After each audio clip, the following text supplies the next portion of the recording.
Puntahan naman natin ang Ensol Tower. Located in the heart of Seoul, this not-so-hidden gem is a must-visit when you're in South Korea. You can hike up, ride the cable car, or in our case, we took the bus up the Namsan Mountain to see the Ensol Tower. Pagbaba mo pa lang ng bus, you're greeted by this breathtaking view of Seoul. Dito nyo rin makikita yung colorful Lovelock Wall. So cute. FYI, walang entrance fee dito. Yes po, opo, wala itong bayad. We explored, walked around, and took millions of photos. And if nagugutom kayo, don't worry, meron ding mga cafes, restaurants, and shops inside the tower. But to get a much better view of the city, you'll have to go up the Ensol Tower to the observation deck. Ito na yung may entrance fee na 26,000 Korean won, but this was already included sa Discover Seoul Pass that I got from Klook. If gusto nyo rin ito, you can use my code and click the link in my bio to get discounts on Klook. You can also watch my video about the Discover Seoul Pass in my profile. We did not expect na may palight show pala dito sa taas. So nice. And we're here. Standing 480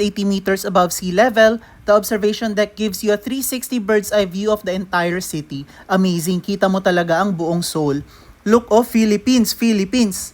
Overall, very chill lang yung vibes dito and we really enjoyed our time sa Ensol Tower. 10 out of 10 would recommend. Like and follow for more. Okay, thanks, bye!